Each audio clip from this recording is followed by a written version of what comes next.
συνάδελφοι, συνδημότες.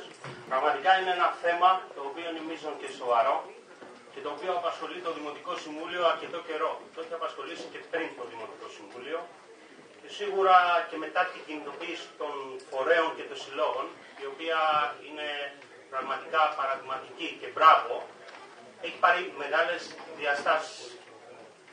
Όμως, κύριοι συνάδελφοι και συνδημότες, ήθελα να πω ότι φωνήβω όντως με τη ερήμο. Και τι εννοώ? Μετά την απαξίωση που ζήσαμε από τις κεντρικές κυβερνήσεις και τις πριν και τις τώρα, να μην στοχοποιήσουμε, και την απομάκρυση από την πόλη μας, προσέξτε, ενός τουριστικού δήμου, της ΔΕΗ, του ΙΚΑ και του ΑΕΔ, από το Λουτράκι, τώρα έχουμε να ασχοληθούμε και με αυτονόητα πράγματα. Ποια είναι τα αυτονόητα πράγματα? Με την υγεία μας. Θα ασχοληθούμε με το κέντρο υγείας, που ούτε καν έπρεπε να έρθει θέμα στο Δημοτικό Συμβούλιο. Να υπενθυμίσουμε βέβαια ότι ο ΑΕΔ που έφυγε από εδώ είναι ο μοναδικός ο ΑΕΔ σε όλη την Ελλάδα που έφυγε.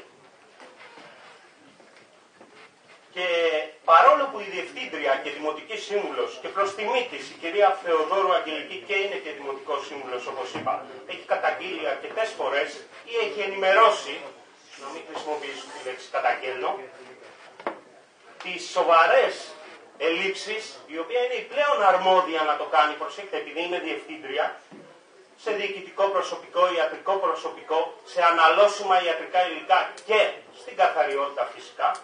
Βλέπουμε ότι η απαξίωση αυτή ακόμα συνεχίζεται. Και τι εννοώ, κύριοι? Την 3η 10 Μαΐου του 2016 δημοσιεύτηκε προκήρυξη του Υπουργείου Εσωτερικών για την πλήρωση 2.135 θέσεων τακτικού προσωπικού. ΠΕ, ΔΕ. Λίγο ησυχία και έξω, παρακαλώ, γιατί είναι ανοιχτή η πόρτα. Δεν μπορούμε να την κλείσουμε. Λίγο ησυχία και έξω. Και ΤΑΦΕ. Πολύ σημαντικό είναι αυτό. Είναι μια σημαντική νίκη αυτή στα μνημόνια που ζούμε. Αλλά όμως για την Κορινθία έβγαλε, λέει, 11 θέσεις για υπηρεσίες του νομού, 6 που αφορούν δικαστικούς υπαλλήλους, ενώ οι υπόλοιπες 5 αφορούν διοικητικό προσωπικό στον τομέα υγείας. Ξέρετε, τη διοίκηση στο κέντρο υγείας την κάνουν οι γιατροί. Το διοικητικό προσωπικό δεν υπάρχει και αν καμιά φορά πάει κάποιος να βάλει μια σφραγίδα, επειδή οι γιατροί έχουν δουλειά, σου λέει έλα αύριο, γιατί εξετάζει ασθενή. Προηγείται ο ασθενής, κύριε. Για ένα διοικητικό υπάλληλο. Συγκεκριμένα όμως, οι θέσεις οι οποίες προβλέπονται για υπηρεσίες, όπως είπα στο νομό, ήταν 11.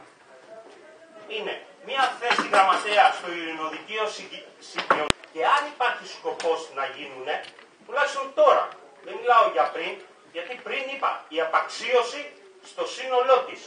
Και ξέρετε ότι είχα πει και εδώ στο Δημοτικό Συμβούλιο ότι εδώ δεν είναι το θέμα να μείνει ανοιχτό το κέντρο υγείας του Λουτρακίου. Το κέντρο υγείας του Λουτρακίου, άμα να μείνει ανοιχτό, δεν θεωρείται ότι λειτουργεί. Είναι η νίκη θα είναι, αν μείνει ανοιχτό, γιατί έτσι είναι μισή νίκη, η νίκη θα είναι αν τυχόν στελεχωθεί το κέντρο υγείας με το απαραίτητο προσωπικό, με τα αναλώσιμα ιατρικά υλικά, με ιατρικό προσωπικό και διοικητικό. Και πάλι επαναλαμβάνω ότι φτάσαμε σε ένα σημείο να μιλάμε για αυτονόητα πράγματα, τα οποία ο Δημότης θα πρέπει, η κεντρική εξουσία η εκάστοτε, να του τα παρέχει απλόχερα, κύριοι. Μιλάμε για την υγεία μας. Απαξιωθήκαμε στις δημόσιες υπηρεσίες που υπήρχαν, όπως είπα. Αλλά όμως για την υγεία δεν πρέπει να κάνουμε καθόλου πίσω.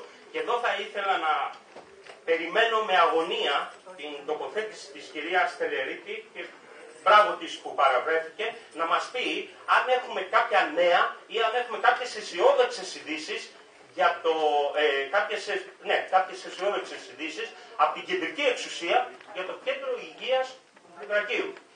Ευχαριστώ πάρα πολύ.